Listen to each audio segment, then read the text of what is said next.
موت سے ڈرانے کی عادت کس کی ہے؟ اخوان الشیاطین کی ہے، حزب الشیاطین کی یہ عادت ہے کہ وہ لوگوں کو ڈراتے رہے، اور اللہ رب العزت حالات اور مصائب سے ڈراتا نہیں ہے۔ حالات اور مصائب میں اللہ کی جانب رجوع کرنے کی کہتے ہیں، اس کی فضل کی تلاش کی کہتے ہیں، لیکن ہمیں کیا کہا گیا؟ ڈراتے رہے۔ اور پھر مزید کیا ہے کہ بار بار حالات پیدا ہوتے ہیں۔ یہ حالات بین الاقوامی سطح پر بھی، یہ حالات ملکی سطح پر بھی، یہ حالات شہری سطح پر بھی پیدا کیے جاتے ہیں، اور اس وقت حالات ہمارے اس صوبے کی سطح پر یہ پیدا ہوئے ہیں کہ سندھ تقسیم ہوگا تو سب مر جائیں گے، سندھ تقسیم ہوگا تو سب مر جائیں گے۔ اگر یہ نسل اور قوم پہچان اور تعارف کا ذریعہ ہے تو پھر یہ نسل اور قومیت کو قوموں پر مسلط کیوں کیا جاتا ہے؟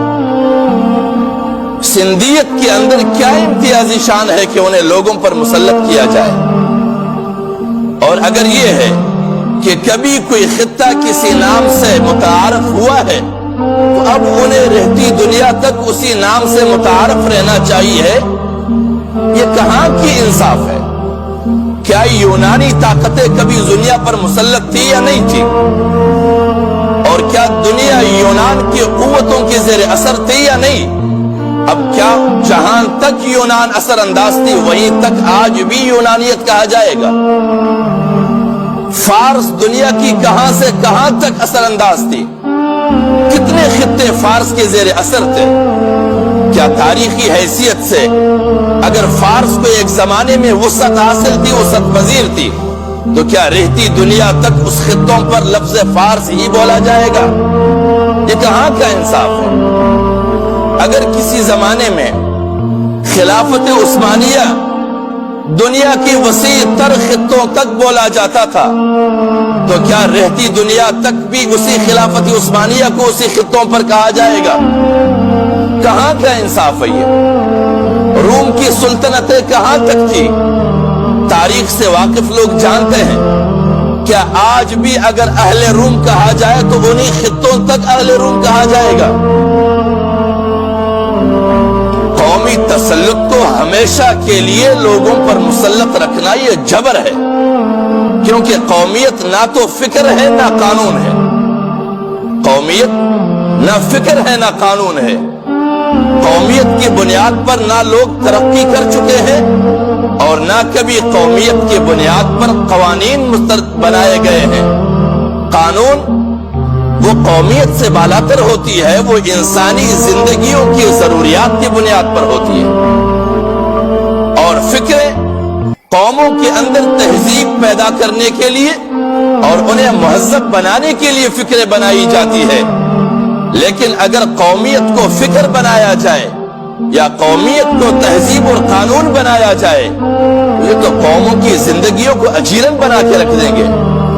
لہذا ہم نے حالت دیکھی ہے، اگر اس طرح ایک قوم کے ایک نام کو ہمیشہ کے لیے کسی خطے پر مسلط رکھا جائے اور اس خطے کی پھر صرف وہ پہچان ان کے لیے باقی ہو تو پھر ان خطوں کی حالت یہ ہوگی جس طرح ہمارے شہر کے تھے کہ اس شہر میں روڈوں پر کبھی تو انسانوں کے خون بہتے رہے اور کبھی ندیوں کا پانی بہتا رہا ہے یہاں پر۔ لہذا کوئی آسمان نہیں گرے گا۔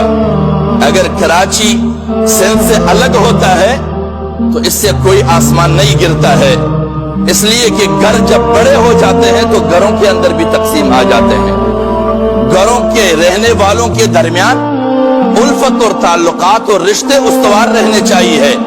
گھروں کی چار دیواریاں ایک رہنا یہ لازمی نہیں ہے، بھلے متعدد بنے گھر، کوئی آسمان نہیں گرتا اس سے۔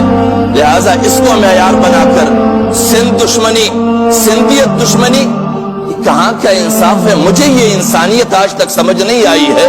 حالانکہ اگر حقیقی بنیادوں پر کتابوں کا مطالعہ کیا جائے، مردم شماری کی بنیاد پر جائزہ لیا جائے تو لفظ سندھی کے ساتھ حقیقی معنوں میں جو سندھی بولنے والے واقعاتاً قومیں ہیں جن کے اوپر لفظ سندھ کا اطلاق ہوتا ہے اور حقیقی معنوں میں نسلاً سندھی ہے، وہ اس صوبے کے اندر اقلیت میں ہے، اکثریت میں نہیں۔ اس صوبے کی اکثریت کو دیکھا جائے تو اس میں بلوچ لاتعداد ہے، اس میں برائیوی لاتعداد ہے، اس میں پٹھان لاتعداد ہے، اس میں اردو اسپیکنگ لاتعداد ہے۔ اگر ان قوموں کا آپس میں جائزہ لیا جائے سب کا، تو سندھی نسل کے لوگ اقلیت ہے سندھ میں، لیکن پھر بھی مسلط رہنا، جبر کرنا یہ زیادتی ہے۔ اور ملک کے ارباب اختیار اگر ان چیزوں کا جائزہ نہیں لیں گی تو پھر اس بنیاد پہ میرا مقصد یہ ہے، میں یہی سمجھتا ہوں کہ ایک دفعہ پھر نسلی بنیادوں پر ان قوموں کو باہمی لڑانے کا ایک منصوبہ ہے۔ لہٰذا اگر ملک کے ارباب اختیار ملک میں رہنے والے قوموں کو باہم مستقبل میں دست و گریبان کھرانے کا منصوبہ نہیں رکھتے ہیں تو پھر ان کے مستقل حل ڈھونڈے جائیں تاکہ یہ مسائل حل ہو۔ جس طرح فرقواریت کی بنیاد پہ قومیں لڑی گئی ہے، یہاں پر فرقوں کو لڑایا گیا، پھر قوم پرستی کی بنیاد پہ قوموں کو لڑایا گیا، ایک دفعہ پھر لگتا ہے کہ ان قوموں کو پھر باہم دست و گریبان کھلایا جا رہا ہے۔ لہٰذا قبل اس کے، جیسا کہ کہیں لکھا ہوا ہوتا ہے کہ قبل اس کے کہ تمہاری نماز پڑھی جائے، نماز قائم رکھو، لہٰذا قبل اس کے کہ قوموں کو باہم دست و گریبان کیا جائے، قومی مسائل کو حل کیا جائے۔ قوم کے ارباب اختیار کی یہی ذمہ داریاں ہوتی ہے۔ صرف ارباب اختیار کے منصبوں پر بیٹھ کر قوم کے پیسوں سے، ان کے دولت سے عیش و آرام کرنے کے لیے نہیں ہوتے ہیں، وہ ان منصبوں پر بیٹھ کر قومی مسائل کے حل کرنا ان کی ذمہ داریاں ہیں۔ لہٰذا وہ قومی مسائل کو حل کرے، قوم کو باہم دست و گریبان نہ کرائے۔ ایک دفعہ پھر اس شہر کے روڈوں کو خون کا پیاسا نہ بنایا جائے، اس شہر کے ان روڈوں کو اور اس شہر کو واقعتاً روشنی کا شہر بنایا جائے، جیسے کہ ایک زمانے میں اس شہر کو روشنیوں کا شہر کہا جاتا تھا۔ آج اگر اسے کہا جائے تو یہ جھوٹ ہوگا، اس وقت یہ روشنیوں کا شہر نہیں ہے۔ اللہ کریم ہمیں توفیق بخشے، ارباب اختیار کو بھی توفیق بخشے کہ یہ اس شہر کو واقعتاً زندہ شہر بنا سکے اور اس کو روشنیوں کا شہر بنا سکے اور خون کا پیاسا روڈوں کو نہ بنایا جائے۔ وآخر دعوانا الحمدللہ رب العالمین۔